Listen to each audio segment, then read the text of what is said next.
Assalamualaikum warahmatullahi wabarakatuh. Selamat pagi anak-anak. Apa kabarnya hari ini? Semuanya sehat kan? Kita akan mulai di pembelajaran kita pagi ini untuk materi SKI kita.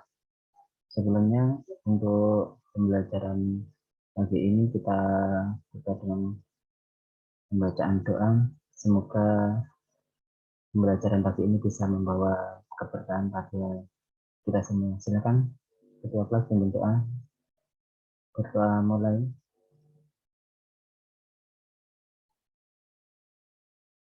Selesai.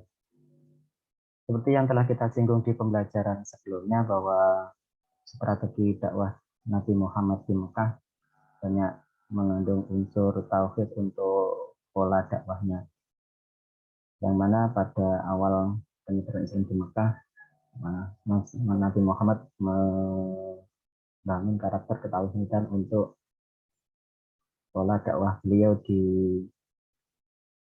Madinah. Hari ini kita akan lanjutkan di penjabaran tentang dakwah Nabi Muhammad di periode Madinah.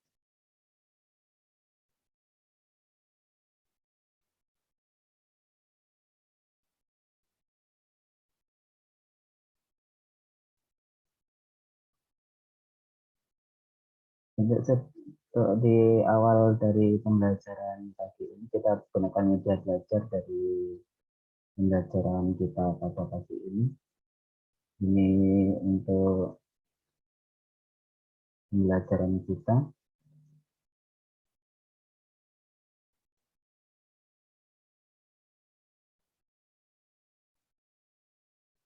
Di periode awal nanti kita akan membahas tentang strategi dakwah beliau di masa awal yang meliputi dari materi-materi ini, di mana peta konsepnya bisa kita pecah menjadi strategi dakwah Nabi Muhammad di Madinah yang meliputi peristiwa hijrahnya Nabi Muhammad SAW ke Madinah, dilanjutkan dengan kondisi masyarakat Madinah sebelum datangnya Islam. Lanjut, bagaimana membangun masyarakat Madinah dan perang yang terjadi pada masa dakwah di Madinah. Dan nanti di akhir akan ada peristiwa haji wada.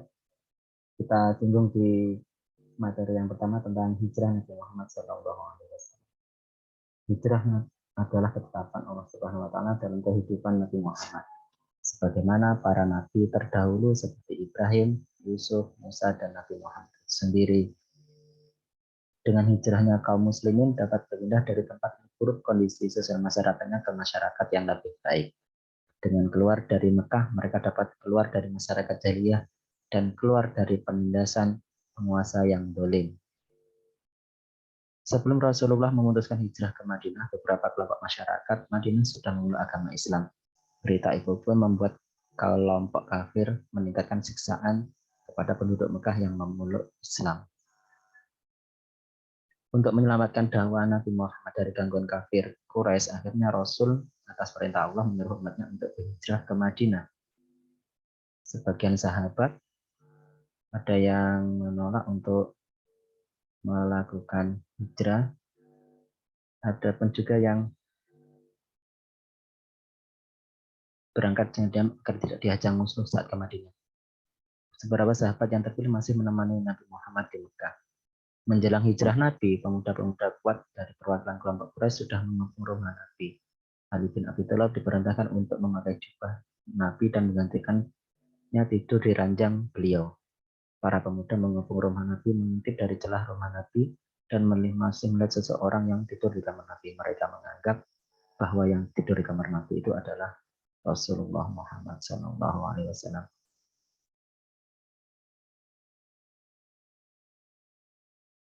Rasulullah pun lolos dari kepungan dan menuju ke arah Yaman menuju Kasur. Rasulullah menempuh jalur lain yang tidak biasa ditempuh penduduk Mekah menuju Madinah. Para pemuda tadi akhirnya memasuki rumah Nabi untuk menyergap Nabi, tapi mereka terkejut ternyata yang ada hanya Ali bin Abi Thalib yang tidur di ranjang Nabi. Kemudian mereka menyebarkan ke seantero Mekah untuk mengejar Rasulullah. Gua Sur dipilih Nabi untuk bersembunyi sementara waktu karena gua itu jarang ditempati dan tempatnya sempit, tidak banyak diketahui oleh orang-orang. Dalam hal ini 4 orang yang berjasa dalam berangkatnya hijrah Nabi, yaitu Abu Bakar, Ali bin Abi Thalib, Abdullah, dan Asma, putra Abu Bakar. Ali menggantikan Nabi saat ditinggal berangkat hijrah. Abdullah menjadi informan yang melaporkan keadaan masyarakat Mekah saat Nabi hijrah, dan Asma mengantar makanan saat sore saat Nabi dan Abu Bakar masih bersembunyi di Gua Sur. Sementara di luar, para pemuda yang beringas terus mencari jejak Nabi dan Abu Bakar untuk mereka tangkap. Melihat Gua Sur dan sarang laba-laba, burung liar yang sangat banyak, mereka beranggapan tidak mungkin kalau Nabi dan Abu Bakar ada di dalam Gua Sur tersebut.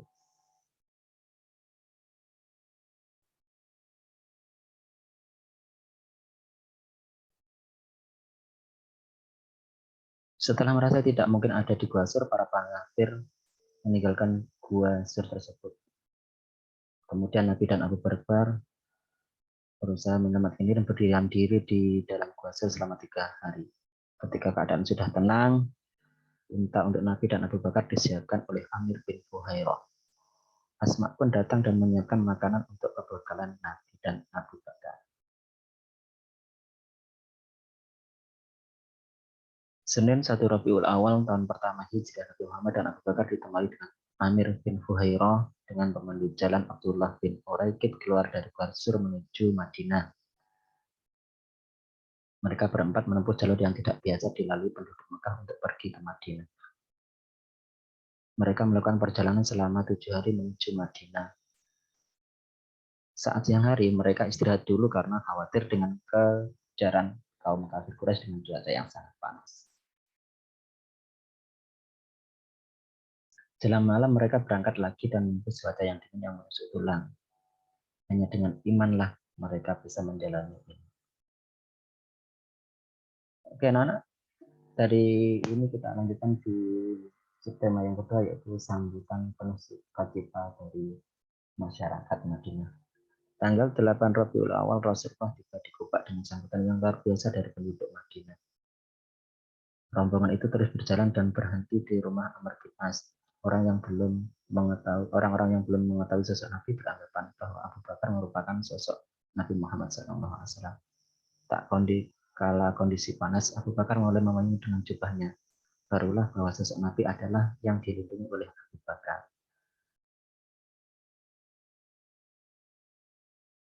Setelah dari Kuba sekitar 2 kilo, beliau bersama umat Islam lain melaksanakan sholat Jumat. Sholat Jumat dilaksanakan di kediaman Salim bin Auf, yang kemudian nantinya tempat itu akan didirikan menjadi masjid Jumat. Pada hari Jumat itu pula Nabi melanjutkan perjalanan ke Madinah. Berita tentang hijrahnya Nabi yang menyusul kaum muslimin Mekah telah menyebar di kaum Madinah. Masyarakat Madinah maklum betapa beratnya tekanan yang dihadapi Nabi dan sahabatnya oleh kafir Quraisy. Oleh karena itu, kaum muslimin menantikan dengan khawatir sekaligus hati berbunga-bunga. Mereka ingin melihat dan mendengar kata-kata dari Nabi Muhammad. Banyak kaum muslimin yang belum mengetahui Nabi dan hanya mendengar hal ihwal mengenai pesan bahasa dan ketuhanan berdirinya. Akhirnya Nabi tiba di Madinah dengan selamat di hari Jumat tanggal 12 Rabiul Awal tahun ke-13 kenabian. Penduduk Madinah menyambutnya dengan sukacita. Mereka mengucapkan syair Thala al-Badru yang dimainkan dengan meriah dan menyenangkan. Thala al-Badru alaina min saniyatil wada wajib syukru alaina ma da'a lillahi ayyuhal mab'usu fina ji'ta bi amril muta' anta ghasuna jami'a ya mujamal lataba. Alunan salawat tala'al dikumandangkan berkali-kali menghiasi langit kota Madinah. Nabi tinggal dengan istrinya dan kedua putranya di rumah pendirian Ayub, Abu Ayub. Di hari Jumat pula Nabi melaksanakan sholat Jumat pertama kalinya di Madinah. Aisyah meriwayatkan permusuhan dan penyiksaan yang dialami masyarakat Islam di Mekah semakin bertambah berat. Mereka meminta izin kepada Nabi untuk berhijrah ke Madinah. Kemudian Nabi memberi perintah kepada umatnya, barang siapa yang berhijrah maka hijrahnya ke Madinah atau Yasrib. Para sahabat pun bersiap-siap mengemas semua perbekalan. Bahkan ada yang sebagian besar tidak memperdulikan harta benda mereka. Mereka ingin melaksanakan perintah Rasul, walaupun ada meriwayatkan saat Umar bin Khattab akan hijrah, dia tahu dulu di Ka'bah sambil disaksikan oleh tokoh Quraisy sekelilingnya.